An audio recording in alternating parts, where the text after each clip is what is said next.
my researching. Yeah? Okay. And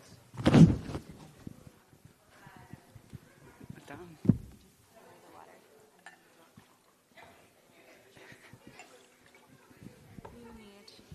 Oh, thank you.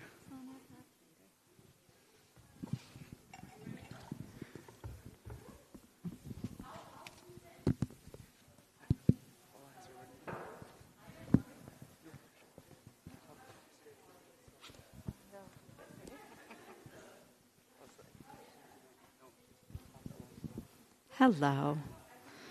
I'm just going to get my little bios up. Here we go. Hi. Hello, lovely humans. My name is Myri. I run Lighthouse, Edinburgh's Radical Bookshop.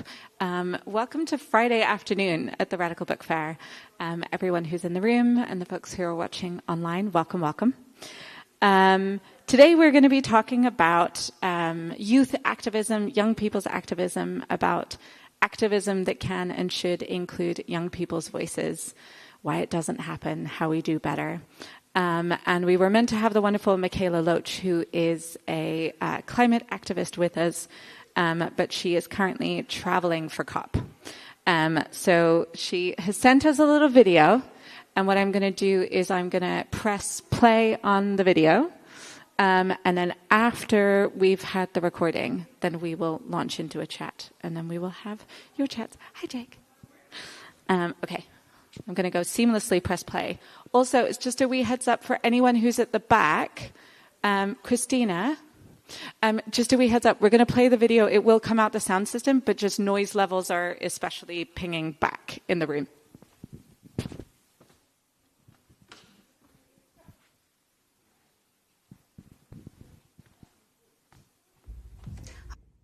Hi everyone at the Edinburgh Radical Book Fair. My name is Mikaela Loach. I use she and they pronouns, and I'm a climate justice organiser and author of Climate is Just the Start, which is a new book for young readers. I'm also the author of It's Not That Radical, which came out a couple of years ago, and we did our launch with Lighthouse Books in Edinburgh, which was so wonderful and amazing. And I love Lighthouse with all of my heart as someone who studied and went to university in Edinburgh. I am so gutted not to be there in person with you all today. I will currently, as you're watching this, be travelling to Belém in Brazil, to the Amazon for COP30, where I will be covering a lot of particularly like indigenous movements around resisting fossil fuels and other people's movements that are organising around this COP, this big UN climate conference. But I still wanted to share with you my thoughts on the contributions that I think youth make to organising spaces and the importance of youth in movements. I also run a school of organising called Awetu, which comes from the anti-apartheid chant Amandla Awetu, which means the power is ours. So Awetu just means it's ours. And we run a Saturday school for young black people in London between the ages of 18 and 24 on climate justice and black liberation. And I've learned so much from the young people that we have as part of our cohorts. I mean, I'm not that much older than them, but still, some of them I am a bit older than. I still see myself as youth, but I think there's this incredible energy that young people bring to movements and to organising spaces, and this feeling of challenge. And this is something that I wrote about a lot in Climate is Just the Start, is how, and also in It's Not That Radical, is how I think something that's termed as naivety in youth, I think is actually a great strength. It's really powerful. It's this way of looking at the world and saying, this doesn't make sense the way it is now. And instead wanting to challenge things and wanting to create a world that is better for all of us. And because that is common sense, that's common sense of what we want. And so I think that energy that youth bring to movements is so important and so vital. And this willingness to challenge things, this willingness to believe in this future that we need to believe in. Radical imagination is so important to me. There's an exercise in Climate is Just the Start around that. There's actually many exercises and poems that really focus on how do we build this imagination of what a better and transformed future that we all want looks like. And also that I think that we can learn from young people on how to just say things as they are, in the sense of what's important, I think, in the way that we communicate outside of our movements and also within our movements, is that it's accessible to people. People understand what we're saying, so that we reach people and so that we change things and that we don't just feel better about knowing things. And so, yeah, that's a function of like what my writing hopefully does, is try and make these things accessible. That's what all of us think needs to do more of as well, and what I think that young people actually have a really great knack at doing. And it's something that I think that ends up getting lost in the like ego of when we get older, of feeling like we just need to feel like we are better or good, but that is just replicating the same systems that we say we're against. So all of you that are here for this wonderful event, I hope that you know that your role in the movement is so important. Like, you are so valuable. There are so many different roles that you could choose to fill, or that you may already be filling, and we need you. We're so grateful for you. Thank you for being here today. Thank you for your energy and your big soft hearts, and make sure that you make what moves you move the world around you. Thank you so much. Enjoy the event in solidarity and love. Feels strange not to like clap. I know she's not here, but here very much in spirit. I'm going to quickly, actually, I'm going to ask you two. So with us today in the room, we have Ferret and Nick Nevin, who are organisers as part of Trans Kids Deserve Better Scotland. And actually, if I start off by asking you to tell us who are you? What is Trans Kids Deserve Better Scotland? So we aren't organisers, we're activists. There are no organisers within Trans Kids Deserve Better Scotland. Trans Kids Deserve Better, we're a direct action network run by trans kids for trans kids. All activists are 18 or under, and we take direct action against things we're not happy with. So things you might have seen is we occupied Glasgow City Chambers for their proposals to cut funding to school librarians, which removes safe spaces from trans kids. We released 6,000 crickets at the LGB Alliance's national conference last year. We occupied West Streeting's office after the ban on puberty blockers. What else have we done? We scaled the office of the Equality and Human Rights Commission office in Glasgow. And we occupied their London office for 5 days. Something like that. And yeah, we've done a lot more things. You can find it at transkidsdeservebetter.org, I believe. And we're also on Instagram, Trans Kids Deserve Better, and Trans Kids Deserve Better Scotland, which I would argue is the better group. But yeah, so I'm Nick Nevin. I've been a part of Trans Kids Deserve Better Scotland for since April or March this year. And yeah, it's not been that long, but I've definitely felt the positive impact of the community Trans Kids Deserve Better Scotland brings. We are still a small network, so Trans Kids Deserve Better, we're mainly run out of London at the moment, with the primary activists being from London or England, but we're hoping to change that with satellite groups within Scotland, Northern Ireland and Wales. But we're obviously starting up groups there, especially for young people under 18. It's difficult, but we do our best. I use they, them pronouns as well. Yeah. I'm Ferret. My pronouns are they, them. I joined TKDB Scotland a few months after Nick Nevin. And I think there's something really beautiful about TKDB Scotland, as well as the other satellite groups, in that we're kind of smaller. And so you get to know everyone really quickly, and it really feels like you have a place. And I know that everyone feels that way about TKDB. Like, everyone says that, even if they're from England. But but I think there's something really beautiful about having that sort of smaller regional network. And I think there's certain sort of aspects of being trans in Scotland that are slightly different to the experience of being trans in England, and as a child, I guess, as a young person, that I think TKDB Scotland sort of gets to emphasise a little bit more as a regional group. Yeah, and also with Scotland sort of having devolved powers, the Scottish government have sort of different, they can do a bit more, and we have seen them do a bit more, even though they are still failing to listen to us. But we are hoping to change that by continuing the work we're doing and by raising more crickets.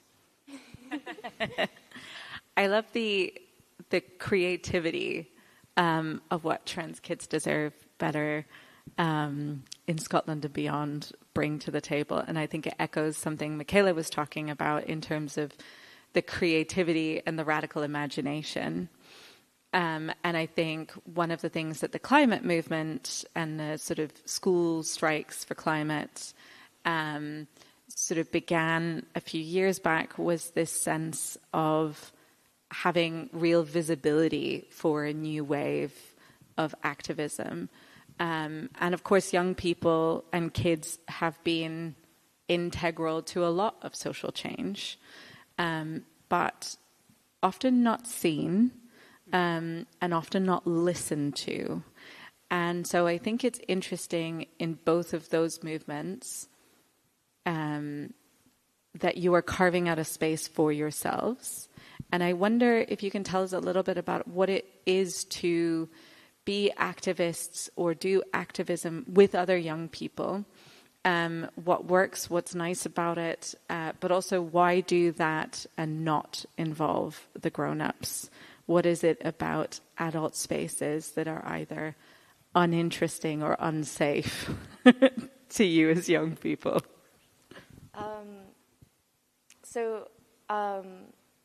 The first part of that question was sort of talking about what it means to be a young activist. I think activism when you're young can be this really new and exciting thing. There's something really special about it that I'm sure that everyone who considers themselves an activist, whether a young activist or not, felt that way the first time they joined an organization or started going to marches or that kind of thing. But especially with TKDB, I think being a young person, we have all these sort of ridiculous, silly ideas that turn into really powerful actions. And sort of that spark of creativity makes things a little bit easier to stomach because we're facing all these really difficult things. And we feel really, not heard by our government, by the adults around us, even by other adult activists. And sort of having that youthful spark to our actions can be really uplifting. The crickets is obviously a really good example of something that's, a little bit silly, kind of out there. But when we occupied Glasgow City Chambers, we did that in the form of a read-in, which was very reminiscent of the sort of like reading circles you had as like primary schoolers. And yeah, I think that Mikaela was so right about the sort of vibrant energy that youth movements have. And then also in terms of the importance of having young activist spaces, especially when it comes to trans activism, is that so often our autonomy is undermined, and that comes up, so much in the form of like puberty blocker bans and, other gender affirming care. So it's really valuable to have young people be able to be the forefront of their, movement and their fight for autonomy, and to be able to feel like they have power over their lives when they can feel really hopeless and sort of lost and at the will of the adults in their lives and the government. Yeah, put that very well. That's why we always stress the important whenever talking about TKDV is that it's by trans kids for trans kids. We fight for our rights and the rights for other trans kids that are coming up or that are here at the moment but might not be here tomorrow. And that is the unfortunate reality that we're living in at the moment. And it's really important to show that we are kids. We're here to fight for our rights. We shouldn't have to be doing this. We should be able to enjoy our lives. We should be able to study for exams. Not that anyone wants to. We should be able to go through education without being fear of discrimination. But we are having to take time off school. We're having to take time off education and to fight for our rights and our lives. But I think it's so important to have this space so that other trans people, not just in the UK but outside of the UK as well, know that we are doing something and that we are there, and they can't silence us. They can give us as many injunctions as they want. They can arrest as many of us as they want, but we will still be here because there's so many of us that people might not see. Hear, hear. I think there's two things that come up in both what you're saying and what Mikaela was talking about. One of them is like a clarity of sentiment that young people have, both in a sense of like the injustice, and like you haven't yet had that sense of like, well, the world is the way it is and you're just going to have to live with it. And that sort of looking at it and being like, fuck that. Like, no, that absolutely does not work for me. I refuse to live a life under that. Whether that is around climate and this idea that we just have to accept that oil companies are going to operate the way they do, or that no, someone is going to dictate your healthcare, and that they get to do that just because of your gender identity. One is clarity and in the feeling and the communication, and the other one is around the paternalism and this idea of like, you're so naive, you don't yet know about the world. While simultaneously, so much of the backlash is from people who are saying they are doing it for the kids. I wonder if you can talk about that tension around like knowing what you want to say and yet always being talked over, and how do you claim that space? So that's where direct action comes in. Right. So the difference between action and direct action is direct action. It's in the name. It's a more direct form of it. So direct action is protests, disruptions, crickets, anything which sort of causes a disturbance and gets the sort of media attention and gets the message out of there. That's one thing which we heavily stress the importance of whenever we are coordinating actions and things, is that what is this message going to send, and is it the message we want to send? So it's so important that we have that, because it helps people understand what we want and what we want them to do. So I'm trying to figure out how to word it. Do you want to? Yeah. So what you're saying about sort of accepting the world as it is definitely made me think about how, I think a lot of parents, for example, would love for their kids to just sort of accept the way the world is, because it means that they stay at home in quiet spaces, not marches and protests and direct action. But like, young people soak up everything around them. We're just as present in the world as anyone else is. And while I definitely value the experience that adults have in the world, young people have, also know 2025 and also know specifically what life is like as a teenager, as a trans young person in 2025. And I think it's almost a shame for adults to overlook that, because it's not only a new perspective, but it's also, an equally important perspective, especially for voices that are completely overlooked. Yeah, exactly. That's the thing though. Adult kids, us, we are having to live through this. We've got the lived experience, and we're the future of the UK, of the world. And if we can't survive till tomorrow, how are we going to survive to take over the world?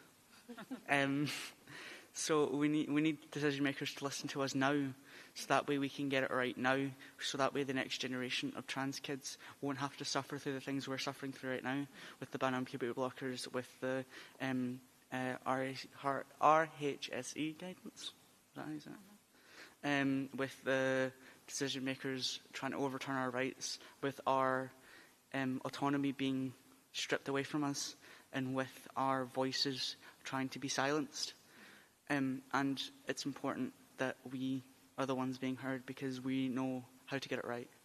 And they think they're doing what's best for us. when in fact they are doing what's best for them and what's best for their political messaging.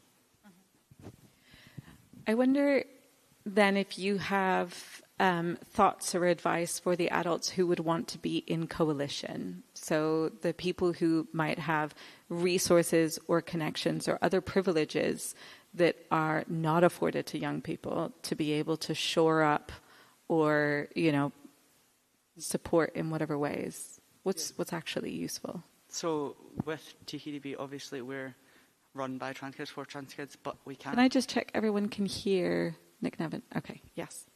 But what the important thing is, we can't do what we do without the adult supporters' help. So we do have adult supporters. So there's a group chat if you go to our website or message us on Instagram or whatever and ask how you can help. You can help by joining the adult supporters group chat. We put out messages where we're going to be working. We've got an idea for an action. Here's some vague information of it at the moment. If you're available during this rough date or this week, then join this group chat and you can help by being there and supporting us in person. If you can't make it to the action, but you're financially stable, you're sort of in the right headspace and stuff, and you're able to help that way, then donations. We can't continue running without money. Unfortunately, it's the capitalist society that we live in. Unfortunately we have to. You got to buy the crickets. Yeah, we raised those. We bought and raised those crickets from babies. Yeah, they were our children. Yeah, we need money to continue running our things and to buy more crickets and buy more eggs to throw at West Streeting's office during Easter. And so if you are financially stable enough to help donate, even if it's £5, if it's £10, if it's less or more than that, anything is appreciated because the littlest amount helps us. And it's not even just about the money. If you're able to share positive messages as well, because obviously what we do, it can be hard, especially when we're doing things like the coffin procession from the Department of Health and Social Care to the Supreme Court. That and then the die outside the Supreme Court, it takes a lot on us with our mental health and our physical energy, and having the community there to know that we're being supported by allies and older trans people and younger trans people, it's really important, and it helps us because it helps seeing that the impact we're having is working. And there's nothing more beautiful than seeing that. An example is after the Glasgow City AHRC occupation of the offices, when the activists were arrested, when they were being taken to the vans, the protesters outside, the supporters, they were shouting so much supportive things about us, like let kids go, trans kids are better, and it's just so heartwarming, even in a time where we're cuffed, being taken to the back of a van. It's terrifying, but having that support, it just made it feel so much better. Yeah. And I don't think that experience would be like that, and I wouldn't remember it like that if that wasn't the case. So like showing up, giving money, being happy to be in the background, showing solidarity and reminding you that you are seen and appreciated. What about you? So one thing that, if there's any young people in the room who want to start taking action about the things that are important to them, first of all, TKDB is always looking for new members. But there will be times where you're like, actually, I'm not really interested in any of these organizations. How about I just start my own thing? And to start your own, maybe it's an after-school club, or your own organization, or just, a group of people to support you when you want to go to a protest. That can be really intimidating as a young person. You can feel really targeted by, for example, like at the, the 199 days protest, some of the adults on the, opposing side, really liked filming the young people that were there. And kids need support sometimes from adults. We're obviously still independent and capable, but when you're young, things are scary. And that support, whether it's just emotional support of you can do this, I believe in you, or financial support, or if you know people who are if you have connections, then being like, oh hey, I know someone who might be able to help you with that, to the young people in your lives, can be so incredibly helpful. Yeah. If you are a part of a network or organisation, and want to just do like a fundraiser thing for us, or sort of invite us to run a workshop or something, we're more than happy to run workshops and do speaking things, because we love getting our message out there and we love helping other young people and adults and let them know how to support us and how to join us. So if you want to join us, come on. But yeah, we love doing that. So if you know any networks as well, you can contact us. We've got an email, hi@transkidsdeservebetter.org, I think. Or we've got our Scotland one. So if it's in Scotland, scotland@transkidsdeservebetter.org. Once again, the better one. But yeah, if you know anything like that, please do get in contact. Yeah. I wonder if I can loop back to something you said where you, Nick Nevin, you drew a distinction between being an organizer and being an activist. And I wanted, where that distinction lies for you, because it comes up a lot as well with climate activism, that young people feel like they are taking action, but there aren't organizations or systems that they're, What does that mean for you? So Trans Kids Deserve Better, we're not an organisation, we're a direct action network.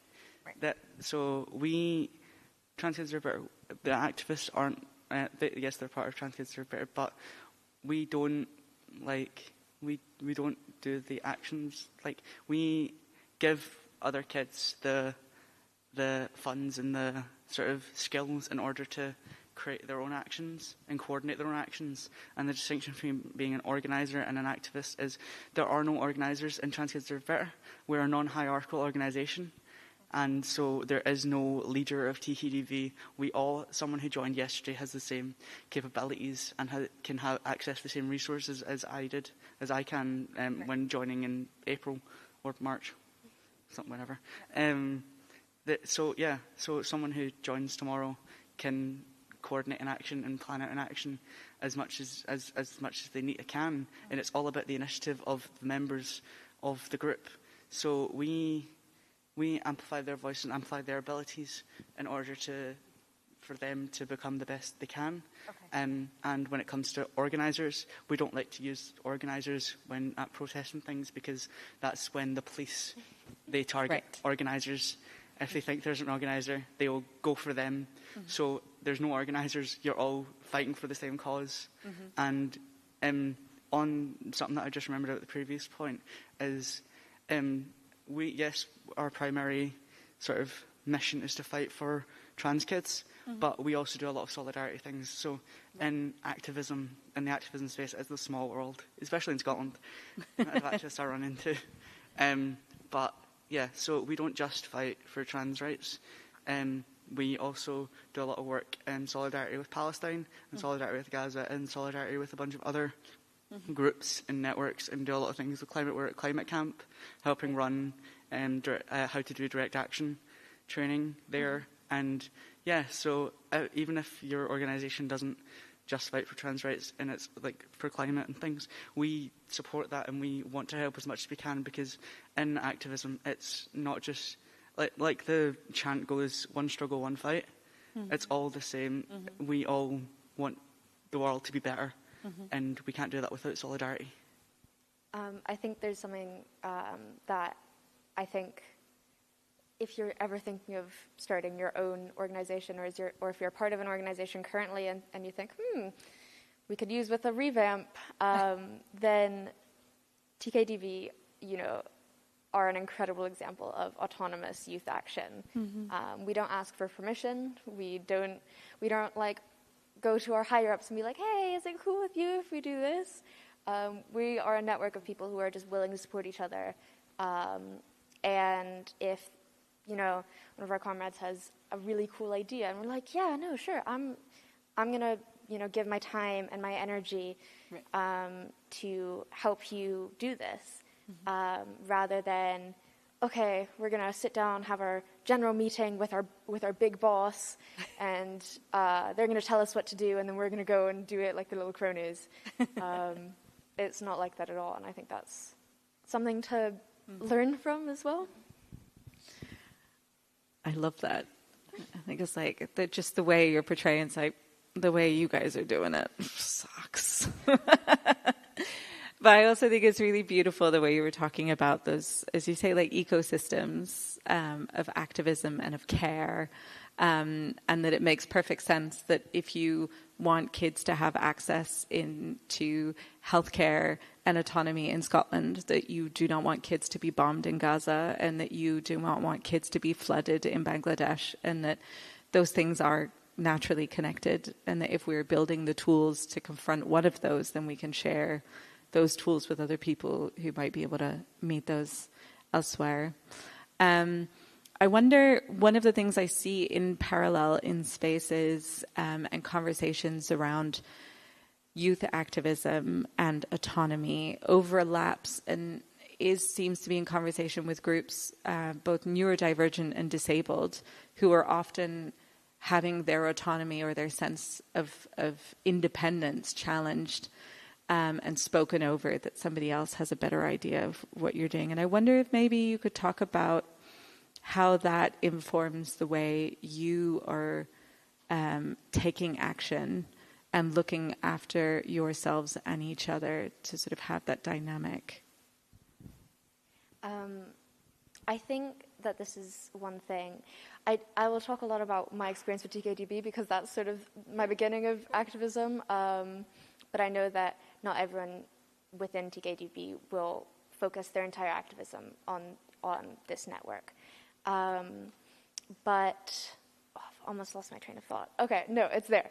One thing that I think is really valuable with youth action is that almost all of us have school, and extracurriculars and family commitments that we can't really opt out of, and also, we run out of spoons. We can lose our energy a lot quicker than other people might be able to sustain their energy.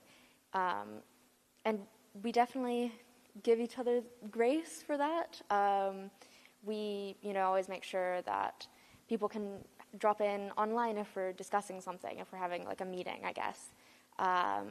And we do a lot to make sure that people from other areas of Scotland or other areas of the entire UK can be involved in what we do, which also kind of serves to create this culture of not everything needs to be in person, which I know as a neurodivergent person, like attending something in person can either be really, really exciting because, doing something in person is like your thing, or it can be really intimidating because it's a new space with perhaps new people. And also, if you have mobility issues, then trying to navigate, for example, climbing up on a ledge and staying on it for 5 days can be like really difficult. And sort of, I think giving other people grace for, if they can't always come to an action, if they can't always come to a meeting, know that doesn't mean they care less about the work you do. It's just not everyone can be on 100% all the time. Yeah, no, definitely. And that's why when doing action things, yes, it's important to actually participate within the actual action itself in person, but there isn't always, there's background things that need done. So if you aren't sort of comfortable doing the actual action, there's social media things you can do, there's working on the press stuff, there's what else is there to do? Social media stuff. Yeah. Pardon? Like financing? Finances. There's always background stuff that needs help with, mediation and things, and care. There's always something that needs help with, and that can be done remotely. And that's something that we're sort of trying to work on as well with people who are in more rural areas, and seeing how they can sort of help a bit more, and see how they want to get involved. As if they want to do the actions you can also, if someone has an idea but they can't do it in person, we have this network. We've got this beautiful network of people who can help coordinate that and sort of safety plan it and make sure it's as safe as possible without actually having to attend and sort of having to actually be there. So there's always something that can be done remotely, and we always try to make that as accessible as possible. So with all of our posts, we run it through accessibility checkers, we run it through each other as well to make sure that everyone can sort of read it as well. And when it comes to actual protests and things, or events that we're running, we always try to make sure the space is accessible. So, for example, we are going to be, for Trans Day Remembrance, we're going to be going there. We're working on something in Aberdeen. So I think it's an Aberdeen Social Centre. And on the 22nd? 20th? I think it's on the 20th, but I don't know. Trans Day of Remembrance. My memory is a bit flooded. But yeah, so we've got the space, I think, 5 till 9? Don't ask me. Something like that. We will share it if you booked it. You can find it at Scotland, Trans Kids Scotland on Instagram. Yeah. Follow us. But yeah, so we booked out that space. There's a quiet space. We're going to have like an accessible bit as well. So I think for the first hour or hour and a half, it's going to be like a quiet, more chill version of it. There's, like I said, quiet space. There's going to be snacks, drinks. What else? There's, it's wheelchair accessible as well. Right. So we always do our best to make sure something is accessible, or make sure everything is accessible for people. And yeah, we run a lot of online meetings as well when sort of doing this to try and include everyone we can.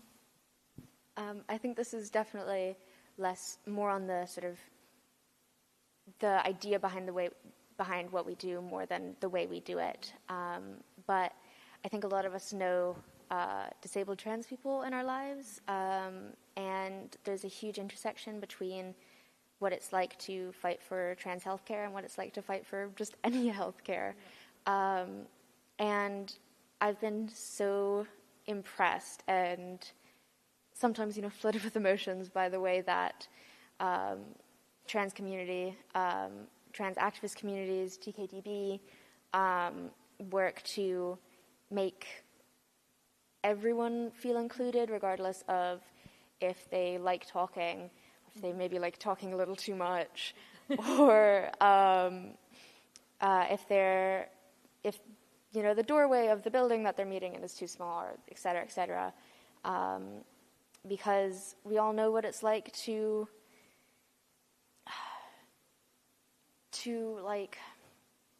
this is not to do with actual the physical side of it, but we all know what it's like for our government to tell us, you don't actually really deserve that health care. That's not really needed. We'd rather spend that money on other things. And I think there's a really powerful sense of solidarity there.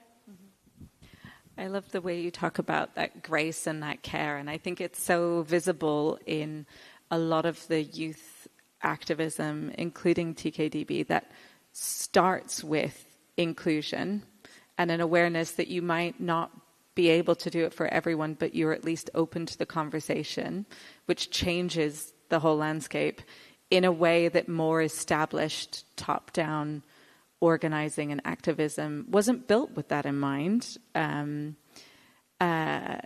So yeah, I find that both very beautiful and encouraging. I wonder, I'm conscious of time, and I want other people in the room to be able to participate if you would like to. In the spirit of centering the voices of young people, what I'm going to say when I punt it out to you is, for the adults in the room, a question is a single sentence with a question mark at the end.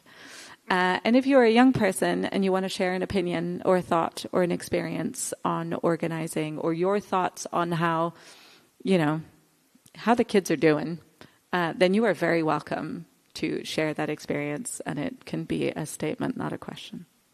My last question to you I have a million questions,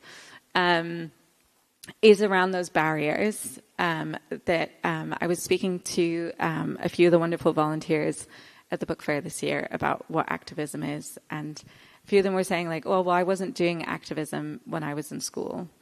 and then described circumstances of pushing back against school policy or organising with other kids to make conditions better. And it was like, so that doesn't count as activism, but scaling a building or releasing crickets would be the obvious activism. But people are, in small ways, trying to change the landscape for the better. And I wonder if you could talk a bit about how we make spaces or encourage spaces or take down the barriers that might be there for young people to be part of change making, whatever that might look like.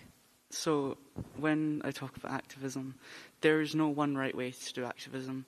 Everyone has their own capacities, everyone has their own abilities, and it's playing to your strengths.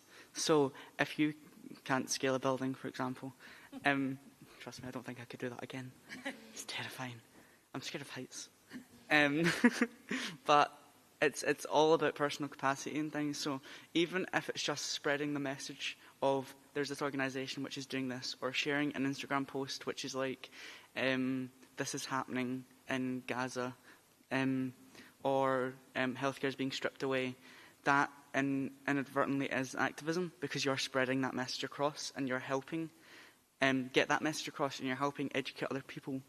So there is no one way to do activism. If your boss is saying you can't sit down or you can't go on a break for this amount of time, but you need it for whatever health reasons, you standing up and saying, no, I need this because I'm neurodivergent, I am disabled, I need it to help me.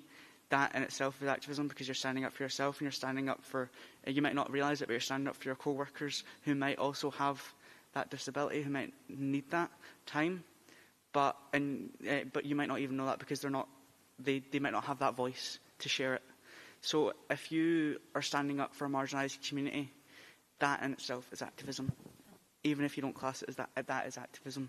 And it's important. Everyone has the capabilities to be an activist, whether you're 12 years old, whether you're 20, whether you're 50, whether you're 80, you can be an activist. And that's something really important which I like to spread, because there is no one way to do activism.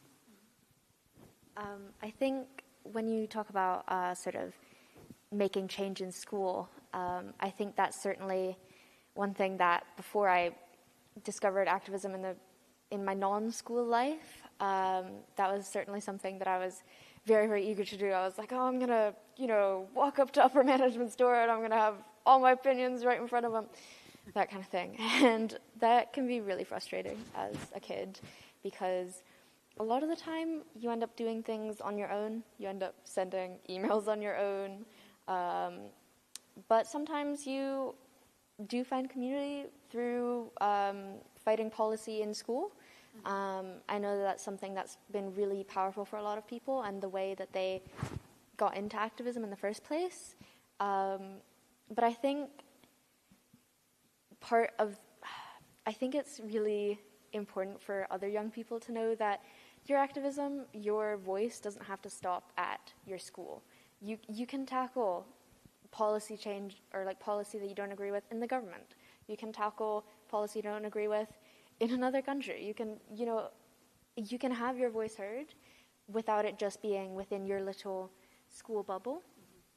And that's not to say that, tackling school policy isn't a great thing to do. But I think when you're young, it's one of those things that can be very frustrating and not feel almost demoralizing, because you feel like, well, I'm not having my voice heard, so I might as well just shut up and sit down. But it's worthwhile. There are people who will, help you take action against the really big things, not just, your school's exclusionary policies. Yeah, and that's really important to remember, is that if you have an issue that you think is worth fighting for, fight for it, because there will always be someone else who has similar opinions, and someone else who wants to fight for this but might be too anxious to start it. And that's something really important which we stress in TKDB as initiative, is having the initiative to be able to call something out and be like, I've got this idea, because my rights are being restricted by this, so I want to do something to show that we aren't happy with this. And doing that opens up the conversation to find like-minded people, and you can begin starting this big change. Even if it seems small in your mind, it will grow into something beautiful. Like the read-in, for example, that was just an idea based off of something that we heard was happening, and we weren't being consulted around this. Young people weren't being consulted around this. So we had this idea, we discussed it in a group, and we came up with an amazing idea to have a silent read-in within the city chambers and have snacks and books and just have a laugh. When even if the police were being very annoying and crunching bottles, they were so annoying. But we were having our fun and we were giggling so much. And that's the important thing, is that there's no idea that it's too small. All you need to do is find the right people to help it grow. Yeah.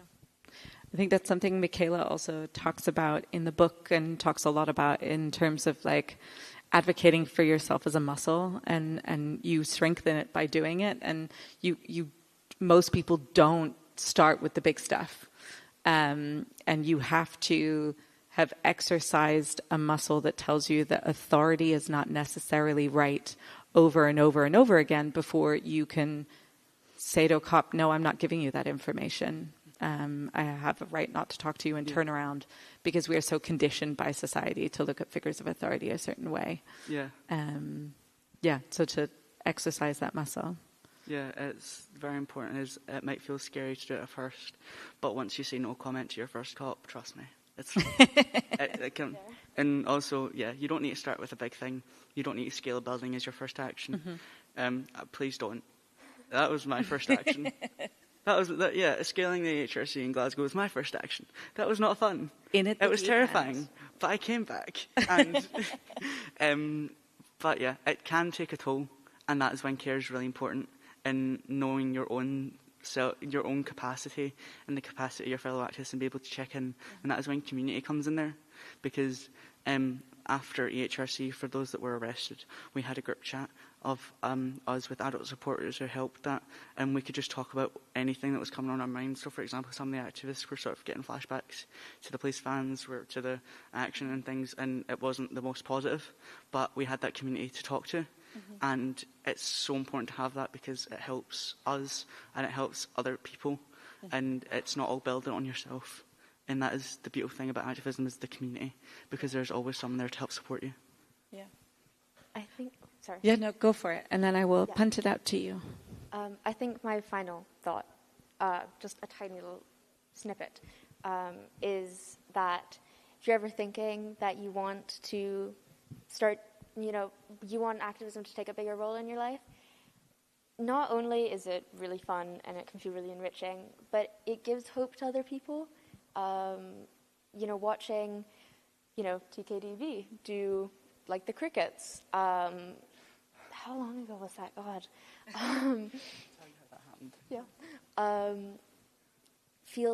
Felt so inspiring for me, and I know it felt so inspiring for so many other people. And it doesn't just apply to TKDB or trans activism. It applies to every sort. Yeah. And in all those different, there was JJ Fadaka, who is a facilitator and activist in Edinburgh, who was doing the event last night on music, was talking about how all these different ways of showing up. And, you've got to feed the movement. Somebody's got to do the cooking or bring the snacks. And they were also talking about that thing of going into different spaces. As a neurodivergent person, it's like, if you want me to go into a meeting where I'm talking to 12 strangers and brainstorming for an indefinite amount of time, absolutely not. But if somebody has cooked and you have your meeting and then you want someone to come and do the dishes, I will come and do the dishes. I will stick on my headphones and I will listen to my music, and I will have participated and supported, and that's my contribution. And I think it's always interesting to me that it seems that as we get older, we forget that there aren't just 3 ways of doing the thing, but younger people are being like, I can show up in this way, and this way, and this is what I can do. And I want to do it with my headphones on. I don't want to talk to you until I know you. Okay. Is there anyone else who wants to? Yes, we have two. I'm going to start over here, and then I'm going to go over. I'm going to take the other microphone. Seamless. Okay, this might go all the way to you, hun. And then if you feel comfortable, give us a name and some pronouns and go for it. Mingjue Shiha. I want to ask, in Scotland, what is it like for young trans people who do not have the support of their family or their parents? And in your experience, have you encountered a demographic of young trans people in Scotland who have immediate survival needs or immediate mental health needs that you might be able to help or not be able to help, but is there this demographic? And I'm asking this because in the other organizing context I'm in a different country, most of the visible trans people are young, below the age of 25, so all trans activism is young trans activism, really. But there isn't really any mental space for strategic or political organizing because all the energy is spent on providing shelter or immediate survival needs or interpersonal help because it's quite dire for a lot of people. So I wonder if there's a similar situation in Scotland. It's a great question. So within Scotland, being a trans person, it's not the best. Going through school, you get bullied, you get harassed, you don't feel like you have the support of the government because they are not openly supporting you. So it is hard because we need to provide for ourselves, and that is why personal capacity is really important. And when it comes to not being out and doing this thing, my family don't know I'm trans, but I still do this amount of activism, and I can do it from the shadows, and I can do it with face masks, with hair coverings on, with everything to protect my identity. And that is something we stress a lot during actions, is protecting our activist identity, because we know from personal experience that TERFs love to dox trans kids. It's unfortunate, it's horrible, but they do. So we need to protect ourselves, and that is the importance that's what we talk about when coordinating actions and things, is personal safety and personal risk. If you think doing this action would be too risky, whether you might get arrested or something, and you're not sort of comfortable with that, or you can't for other legal reasons, then you can help in the background, or you can help sort of set it up, and then help with like press, with social media and stuff. So there's always something that can be done. But if you don't have the capacity or the headspace, sorry, I realise saying capacity, for those who don't know what capacity is, it's personal sort of energy you can put towards something. I realise not a lot of people actually know what that means. Like spoons. Like spoons. So if you do not have the spoons to help with something, then take care of yourself first. And there is that community to help you, that you can talk to help you and help, and they can give you their spoons if needed. Just to add one more thing, I definitely would not recommend to anyone that they go towards activism as their first form of community, because that can be really overwhelming and sort of stressful. But it can be, I found it really beautiful when, people were talking about coming up from England, for example, to visit Scotland or for other reasons, and people were like, you can sleep on my couch. I have a spare mattress. I think being a trans activist means you really get to know people's circumstances, and definitely you get more used to having someone sleeping on your couch or cooking a meal for someone. And oftentimes it's not just out of love, it's because of necessity. But it's something that is really beautiful about activism, but it can be really hard to navigate both, needing to navigate your family relationships and also your activism. Yeah. Hopefully that answers your question. Hi, I'm not, some pronouns are she, her. I have so many questions, but I'm going to focus on the one, which is I'd love to hear about who inspires you.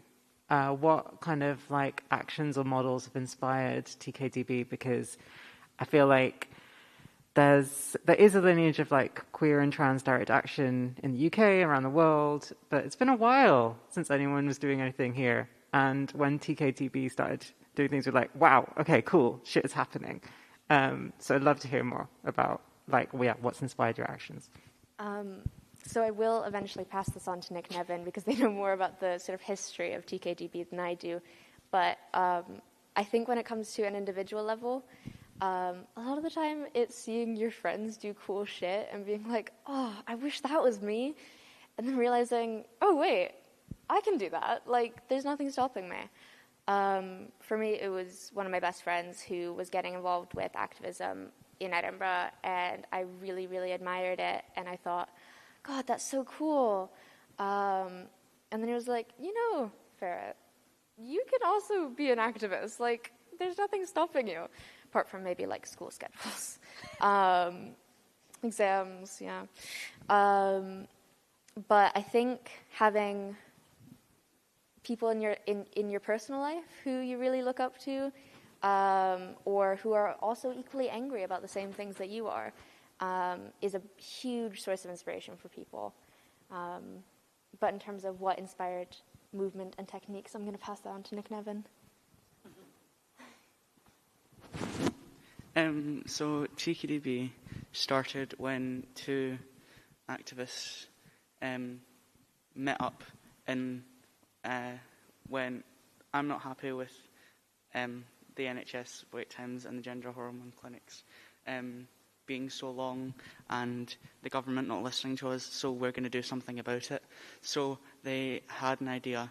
They got a ladder and they climbed on the ledge of the NHS office in London and stayed there for 5 days, and other young people and other kids just joined them, and that was how TKDB was born.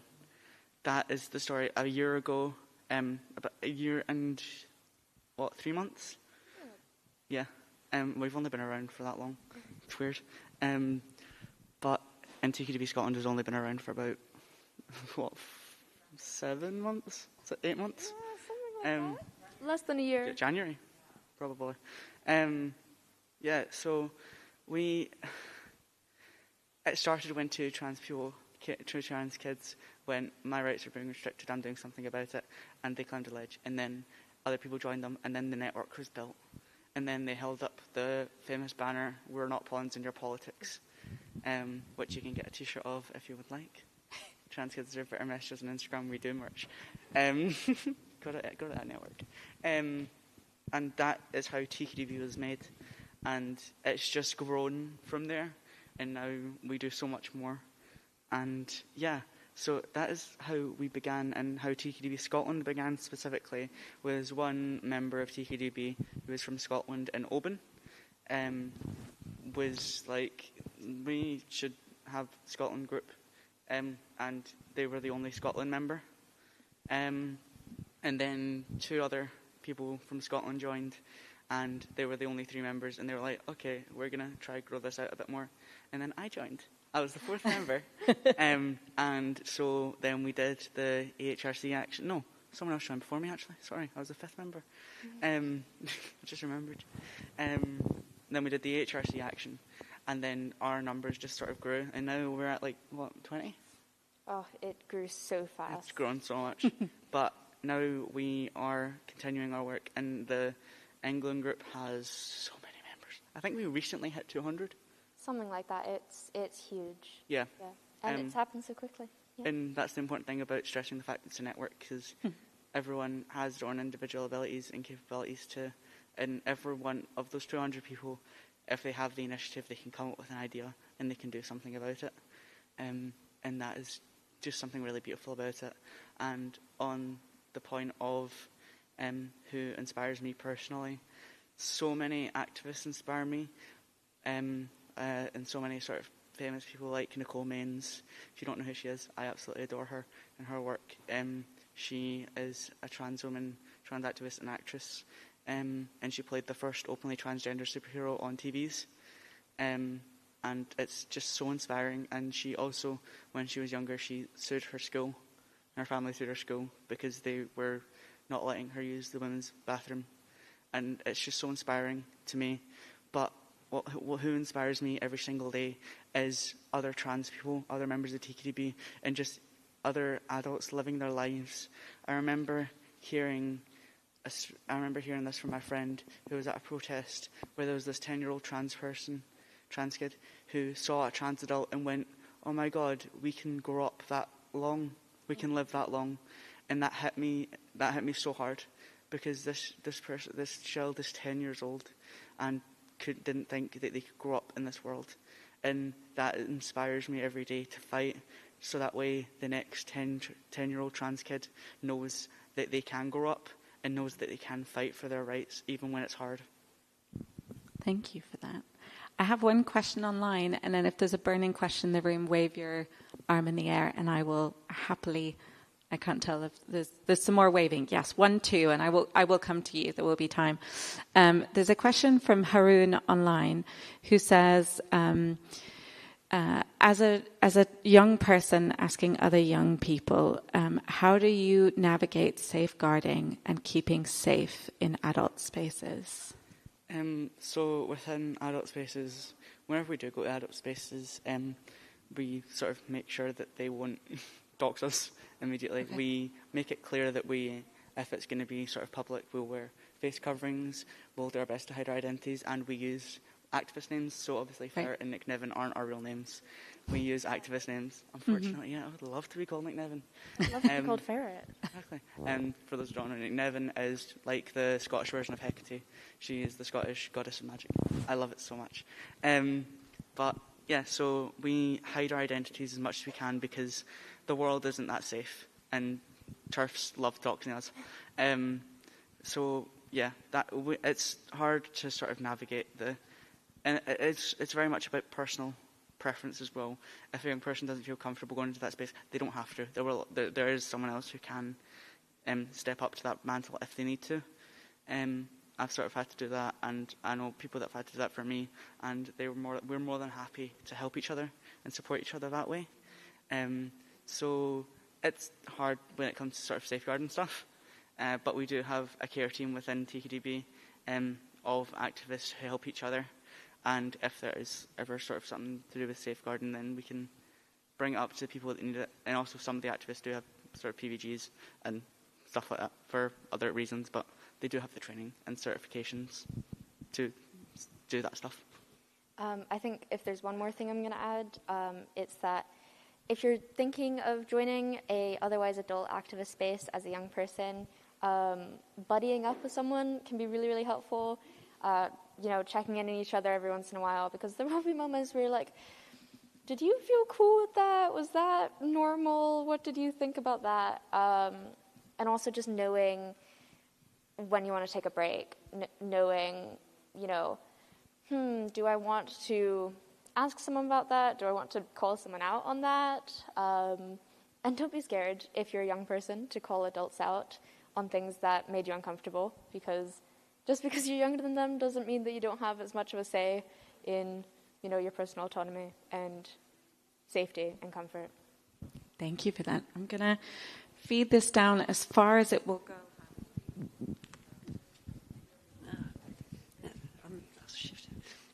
Hi, I'm Silme Shife pronouns. In however long in the future, if everything goes well, what do you hope the future will look like for you, for young trans folk in the future? Great question. So I know I won't assume, but if you haven't heard the chant before, HRT, over the counter and for free, that really inspires me. I know that gender affirming care isn't the end-all be-all for trans rights, but it's a huge first step. It saves so many kids' lives. And so really, really free and open access to HRT, to gender affirming surgery for young people, even though there's a lot of debate about it, is something that I really hope to see but also a lot of the time trans community among young people right now is built, again, out of necessity and not just out of, oh, you're like me. It's a lot of oh, we're both really struggling right now, and sort of that, like, idea of we're in this together. And although that can be so incredibly powerful, and I wouldn't trade it for the world, it's also not how I necessarily want the world to be forever. I want to have a world where trans people don't feel, especially trans young people, don't feel like they have to avoid, like, their cisgender peers for fear of, being shamed, for being made fun of. Yeah. There was one more. Hi, I'm Moose, and my pronouns are Z and Zier. My question is, so for young people who have kind of already, like, given up and, like, accepted all of the violence and all of these bad things that are happening, how do you suggest kind of, like, opening their eyes to the fact that it doesn't have to be this way? That's a difficult question.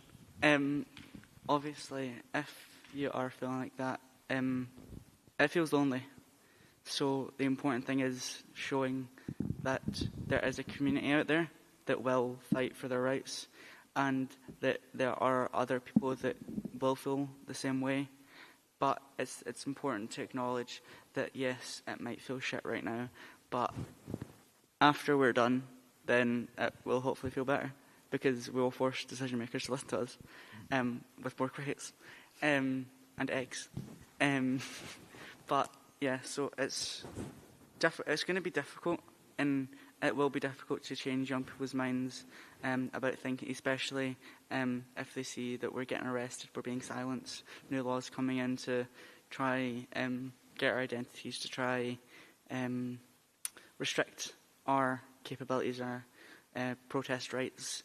But it's important that we will spread the message across that we will not give up, despite what the government's trying to do, despite what the police are trying to do, and we will continue fighting for as long as we live, for as long as the trans community exists, and for as long as they have existed since the beginning of time, and they will exist far past the end of time, because we are ever evolving.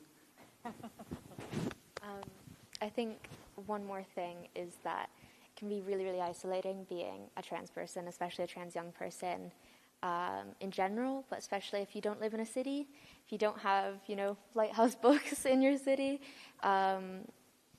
it can be really hard to feel like the only trans person in the world, to know there's other people in the world like you and you just never get to see them. You've never met someone like you. And I think that's, first of all, why a lot of trans people, especially trans young people, find community online, which I totally advocate. It does help. But also, like, knowing that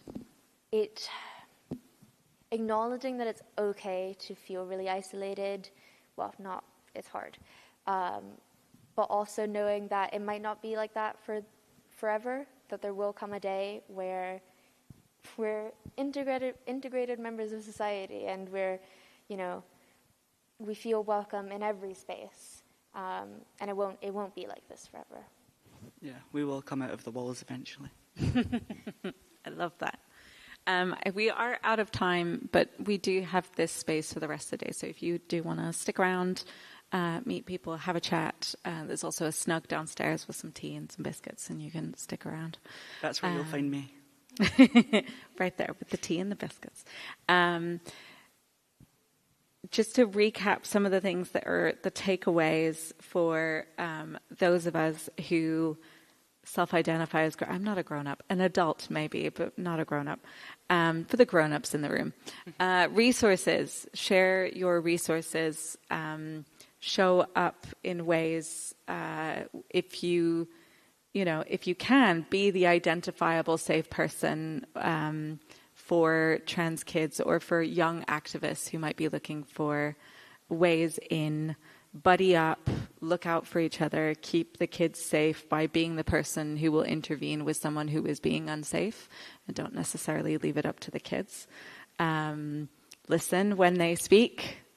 I know Mikaela isn't in the room right now, but very much in spirit, I think she is a young activist and a young Black person who has taught many people to embrace the soft side, and it is okay to feel things very deeply and profoundly right into adulthood. Don't harden up that soft shell. It's okay to cry. It's okay to be mad. It's okay to be upset that the world is unjust. And I think she teaches us that greatly, that it's good to be a tough kid, but also, we can all have that softer side. And she has 2 resources. One is this book for young people about how to do activism. And if you have a space like a wee free library or a workplace or a school that you can donate it to so that some kid can stumble across a toolkit, then it is there.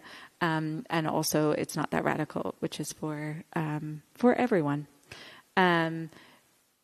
These kids don't have a book yet. So but we do have books on like getting a youth vote or against adult supremacy and understanding the privilege dynamics of what it is to be an adult that will not look at kids as whole people. And we all have to do that unlearning the way we unlearn a lot of bigotry that our systems teach us. So I would encourage you to look out for those. And that leaves me only to ask you to join me to put your hands together for Nick Nevin and Ferret and say a very big thank you for being with us.